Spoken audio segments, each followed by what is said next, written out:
Join us as we go on a poignant journey of remembering the legendary champions we unfortunately lost in their prime. From Grayson Murray to Seve Ballesteros, these remarkable athletes left an indelible mark on the sport with their incredible talent. Whether it's Payne Stewart or Erica Blasberg, these iconic figures will continue to inspire golfers and fans around the world.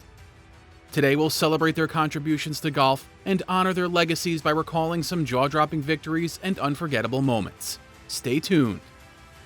Starting off with a junior golfing prodigy, Grayson Murray, who was born on October 1st, 1993 in a beautiful City of Oaks, Raleigh, North Carolina.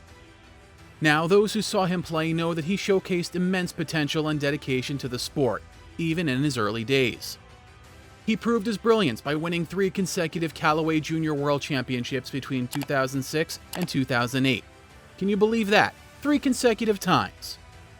Murray made his first cut on the Korn Ferry Tour at the tender age of just 16, and was the top-ranked golfer in his age group. Everyone knew he was going to kill it at pro golf. But for Murray, who turned professional back in 2015, the pressure was maybe too much. Despite winning his first title in 2017 at the Barbasol Championship when he was just 24, he started battling with depression and alcoholism that even saw him drink during tournaments and play while hungover. Fighting his inner demons was harder than playing golf. The Richmond, North Carolina native was very vocal about his mental health issues.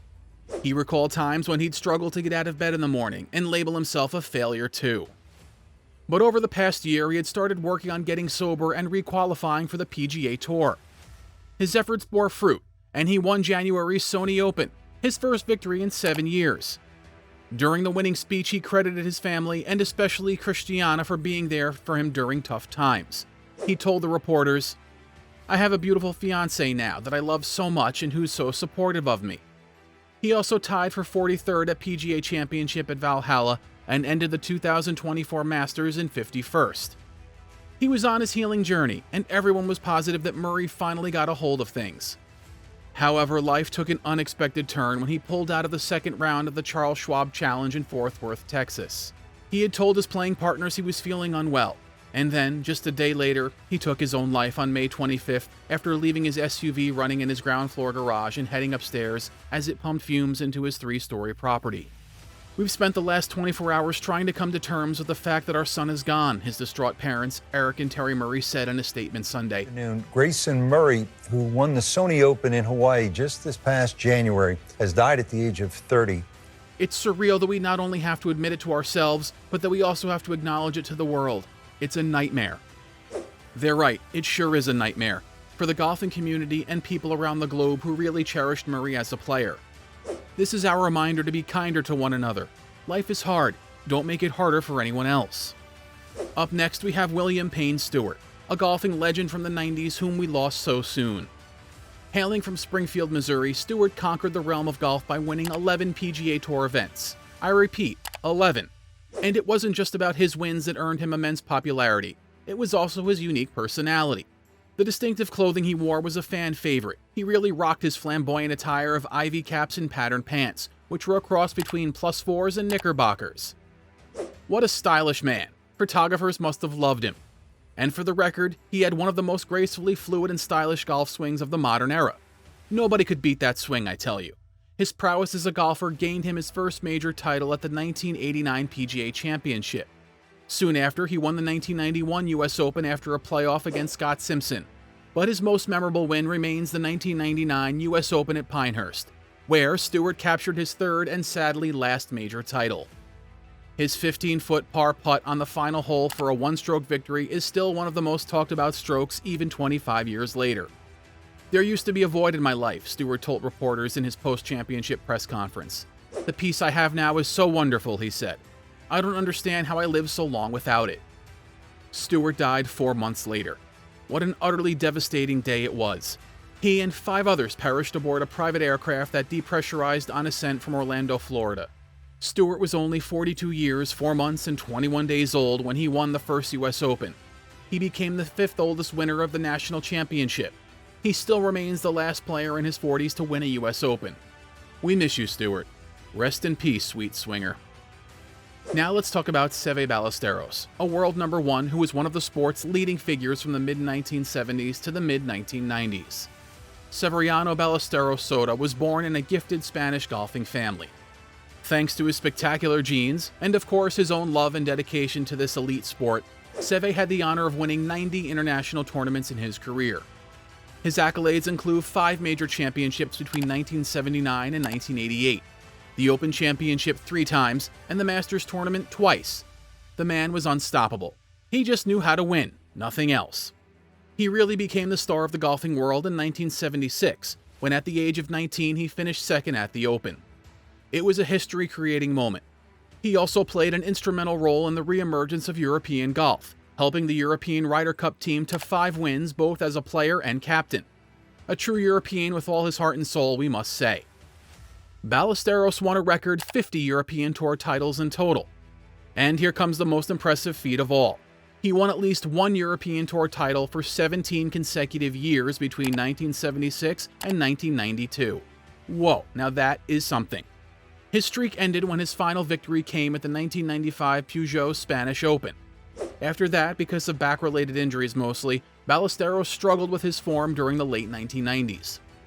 Despite his failing health, he somehow managed to continue to be involved in golf, creating the Seve Trophy and running a golf course design business. This shows that he truly loved the sport. In 2000, Golf Digest magazine ranked Ballesteros as the greatest continental European golfer of all time. What a privilege. Speaking of the 2000s, Ballesteros played very little due to continuing back problems, and in 2007, he eventually retired from competitive professional golf. It was sad, of course, but what was even sadder is that in 2008, he was diagnosed with a malignant brain tumor. He started feeling weak and fragile. Ballesteros was awarded the Lifetime Achievement Award for the 2nd time at the BBC Sports Personality Awards in 2009. He was presented with the award at his home in Spain by his compatriot and former Ryder Cup teammate Jose Maria Olazabal, making it extra special and wholesome. Ballesteros died of brain cancer in 2011 at age 54. Another gem of a golfer that we lost. Last but not least, we're ending this journey with Erica Blasberg, lovingly known as Skip by her fans, friends, and family. Erica Paige Blasberg was born on July 14, 1984 in Orange, California. Golf was in her blood because her father, Mel Blasberg, had been raised on Long Island, New York, and attended Plainview High School, where he played for the golf team. Her mother, Deborah, on the other hand, worked for Avis Car Rental. Erica grew up in a Jewish household. She had that spark from childhood, the spark of being extraordinary. She attended Coronita Elementary and then Corona High School, where she had a 4.0 GPA, starred on the boys' golf team, and was the Mountain View League individual champion and MVP, graduating in 2002. Quite a star athlete of her time. Continuing that level of passion to University of Arizona, she was ranked the country's #1 college player, that too in her freshman year. She was simply awesome, compiling 6 victories from the Arizona Wildcats before leaving in her sophomore year to turn pro. She had big dreams to achieve, and it didn't take her long to turn them into a reality. Blasberg was an All-American golfer in 2003 and 2004, the 2003 NCAA Freshman of the Year, 2003 Pac-10 Player of the Year, and Freshman of the Year, and won the 2003 GolfStat Cup, awarded for having the NCAA women's lowest stroke average, 72.36. Given her meteoric rise, Golfweek put her on its cover as well. In 2004, she was on the winning United States Curtis Cup team against Great Britain and Ireland. In short, everyone had their eyes fixated on her. They knew she was the next big thing. But Erica, who was once a standout amateur golfer, faced significant challenges as a professional.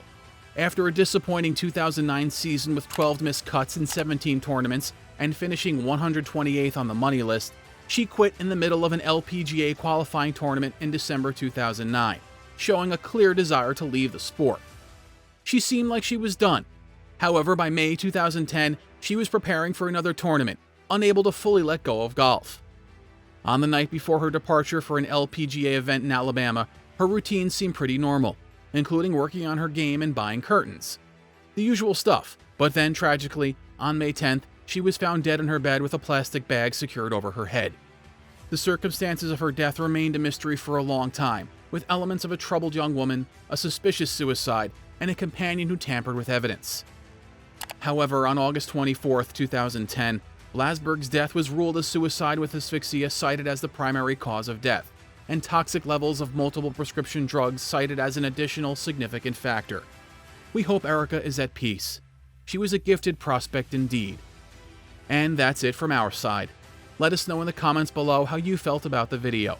If you're up for another sad video, click the video on screen now where we talk about the sad truth of golfer Michelle Wie.